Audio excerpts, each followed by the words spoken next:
तिथे गुप्तेच्या ह्या भागामध्ये तुम्हा सर्वांचं मी अवधूत गुप्ते स्वागत करतो.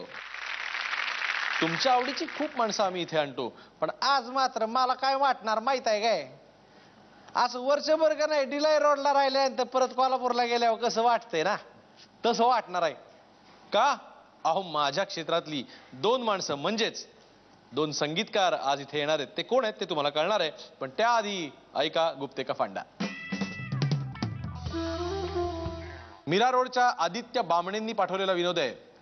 शिक्षक विचारतात, सांगा भारतामध्ये सगळ्यात जास्त पाऊस कुठे पडतो. मुलांना विचारतात, सांगा भारतामध्ये सगळ्यात जास्त पाऊस कुठे पडतो. एक हुशार विद्यार्थी उभा राहतो आणि सांगतो, सर जमिनीवर. एकाकडे फोन वाजतो. हॅलो, हा हॅलो, हा हॅलो, हा हॅलो, बोला कोण. हा प्रकाश आहे का प्रकाश. प्रकाश आहे का प्रकाश. नाही प्रकाश नाही, नाही आहे, मग मेणबत्ती लावा. तर हा होता आमचा आजचा गुप्ते का फंडा. जोरदार टाळ्यांच्या गजरात स्वागत करूया मराठीतले आजचे आघाडीचे दोन संगीतकार, कौशल इनामदार आणि अजित परब. लाभले आम्हास भाग्य बोलतो मराठी. लाभले आम्हास भाग्य बोलतो मराठी. जाहलो खरेच धन्य ऐकतो मराठी. बोलतो मराठी. काय गाणं बनवलं साहेब. म्हणजे आपण ह्या गाण्याबद्दल खूप खूप बोलायचं आहे, खूप ऐकायचं आहे, पण त्याआधी तुम्हा दोघांचं स्वागत खूप ते तिथे गुप्तेच्या या मंचावर.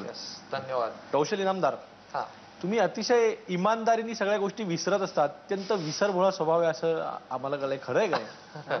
हो खरंय. काय काय विसरलास, म्हणजे गाडी विसरलास. गाडी विसरलो ही चांगली आठवण करून दिली. म्हणजे ते मी विसरलो होतो. आता ग्रेसांचा प्रोग्राम होता लोकवाङ्मय गृहात रवींद्रच्या जवळ, आणि मी जाताना गाडीने गेलो तिकडे आणि त्या ग्रेसांच्या सगळ्या कविता ऐकल्या आणि इतका भारावून बाहेर पडलो आणि चालत चालत चालत घरी आलो तर गॅरेजमध्ये गाडी नव्हती आणि सहज खिशाकडे हात गेला तर किल्ली होती. पहिली रिॲक्शन माझी होती की अरे चोरीला गेली की काय गाडी, कारण किल्ली तर माझ्याजवळ आहे आणि गाडी कुठे दिसत नाही.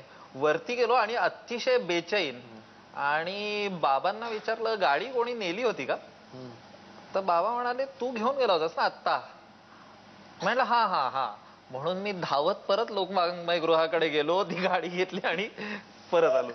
नाही कौशल, अनेकदा कार्यक्रमासाठी जब्बा पायजमा विसरणे, एकदा म्हणजे अनेकदा जब्बा तो किंवा जब्ब्याची बटणं विसरायचा. मग आमच्यातला कोणीतरी एक स्पेअर आपला कोणतरी एक बटन, आणि एकदा असं कार्यक्रमाला आला आणि तो यस अशी त्याने पिशवी खिशातून काढली, ही बघा आज मी बटणं घेऊन आलोय जब्ब्याची, आणि थोड्या वेळाने तो कोणाकडे तरी जब्बा मागत होता. अजित, मला तुला विचारायचा प्रश्न म्हणजे आधी अजित ऋषिकेश, मग अजित समीर अतुल, म्हणजे हे काय जोड्यासारख्या तुला जोड्या का लागतात? बाकी काही ठरवलं नसेल आयुष्यात तरी मी Guinness book of world record मध्ये नाव नोंदवायचं हे आधीच ठरवलेलं की याच्यासाठी तरी आपलं नाव गेलं पाहिजे, मॅक्सिमम जोड्या. नाही पण मित्रांबरोबर काम करायला खूप मला मजा येते. म्हणजे अजित ऋषिकेश, अजित समीर, अजित अतुल समीर, अजित अतुल ऋषिकेश, किंवा अशी खूप कॉम्बिनेशन झाली. पण असं कधी ठरवलं नव्हतं की आपल्याला संगीतकार म्हणून काही करिअर करायचंय किंवा काही आपल्याला सिद्ध करायचंय वैयक्तिक पातळीवर, असं नव्हतं. त्यामुळे त्या त्या वेळेला जे मित्र होते त्यांना मला नेहमीच असं आवडलं की त्यांच्याबरोबर अरे चल आपण करूया का पिक्चर करूया, असंच ते झालं. नाही नाही, पण मला एक गोष्ट सांग, तू इतक्या सारख्या जोड्या बदलतोस, तुझ्या बायकोला कधी टेन्शन येत नाही? नाही रे, ते सगळे पुरुष आहेत ना, आणि तसा डाऊट नाहीये तिचा माझ्यावर, त्यामुळे टेन्शन येत नाही माझ्या बाबतीत. कौशल, तुला सुरुवातीपासून ज्या वेळेला तुला एक्सप्रेस करावं असं वाटायला लागलं, काही क्रिएटिव्ह विचार मनामध्ये यायला लागले, त्यावेळेला कोणती ती वेळ होती ज्यावेळेला तू संगीताकडे वळलास आणि अभिनय किंवा ह्या क्षेत्राकडे थोडंसं लक्ष नाही ठेवलंस? मी खरं माझ्या करिअरची सुरुवात ही लेखक म्हणून केली.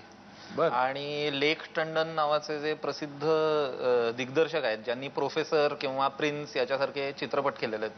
त्यांनी राज कपूरला पण असंच केलं. आता स्वदेशमध्ये त्यांनी रोल पण केलेला आहे. आणि उत्कृष्ट दिग्दर्शक. त्यांच्याकडे काही दिवस मी लिखाणाची अप्रेंटिसशिप केलेली आहे.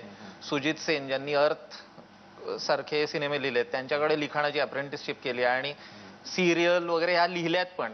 अरे वा. आणि ते सगळं झाल्यानंतर माझ्या असं लक्षात आलं की म्हणजे जे बैठक मारून लिहावं लागतं ना कंपल्सरी, किंवा सिरियलच्या सेटवर आज वो कलाकार नाही आया तो आज ऐसा करते इसका सीन लिखते हैं, तर असं ते मला जमेनासं झालं पुढे पुढे. आणि माझ्या असं लक्षात आलं की संगीत जितकं नैसर्गिकरित्या किंवा स्वाभाविक आहे तितकं लिखाण नाहीये. ते बैठक मारून लिहिणं कठीण. आपल्याला जे सुचतंय आणि आपल्याला ज्या वेळात सुचतंय त्याचं एक व्यावहारिक गणित नाही बांधता येत. तर तेव्हा मला असं वाटलं की आपण म्युझिक करावं. आणि दुसरी गोष्ट म्हणजे माझ्यापेक्षा खूप चांगले लेखक, माझ्यापेक्षा खूप चांगले त्या माध्यमात सुचणारे लोक हे मला खूप लवकर भेटत गेले. त्यामुळे मला असं वाटलं की अरे पूर्वी असं वाटायचं हे आपल्याला सुचवायला पाहिजे होतं. आता असं वाटतं की अरे हे कुणाला तरी सुचलं हे काय वाईट आहे आणि आपल्याला त्याचा आनंद घेता येतो. अशा तुम्हाला टाळ्या खूप वाजवायला लागणार आहेत मध्ये मध्ये. कौशल इनामदार जेव्हा बोलतात ना दर 2 वाक्यामागे टाळ्या वाजवायच्या वाटतात. हा बोल. तर तेव्हा मला असं वाटलं की संगीत हे जास्त स्वाभाविक आहे, सहज आपल्याला सुचतंय, पटकन सुचतंय. आणि तेव्हा मी ठरवलं की आपण संगीत म्हणजे करिअर करायचं असेल तर संगीत हे माध्यम निवडावं. तू पण संगीतकार नंतर फारच नंतर संगीतकार झाला. आधी गायक म्हणूनच तुझी सुरुवात आम्ही सगळ्यांनीच बघितलेली आहे. तुला आठवतंय का की तू पहिलं मग पार्श्वगायक म्हणून गायलेलं पहिलं गाणं कुठलं? पार्श्वगायक म्हणून गायलेलं पहिलं गाणं कौशलचंच होतं. क्या बात. कृष्णाकाठची मीरा या पिक्चर मधलं. आणि त्या पहिल्या गाण्याला मला स्टेट अवॉर्ड होतं. मीरा बेस्ट प्लेबॅक सिंगरच्या वर्षी. त्यामुळे माझ्यासाठी खरंच हे कौशल लकी मॅस्कॉट आहे. खरंच मला वाटतं त्या त्या गाण्याच्या 2 ओळी कौशल आम्हाला त्या गाण्याच्या 2 ओळी आम्हाला आता ऐकायचं. ते गाणं डुएट होतं. योगिता गुरुकुले आणि मी गायलेलो. दिस टेकला धरेला आता जाऊ दे घराला, दिस टेकला धरेला आता जाऊ दे घराला, थांब थोडी थांब चंद्र येईल भराला, आता जाऊ दे घराला, दिस टेकला धरेला आता जाऊ दे घराला.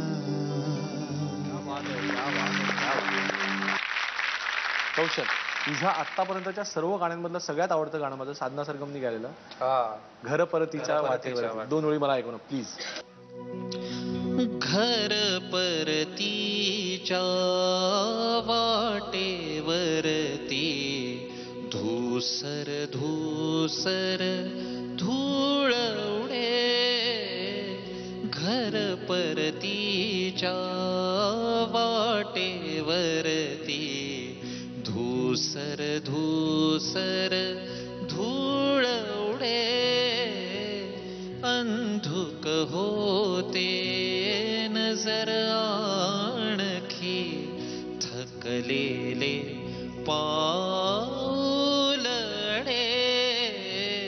घर परतीच्या वाटेवरती.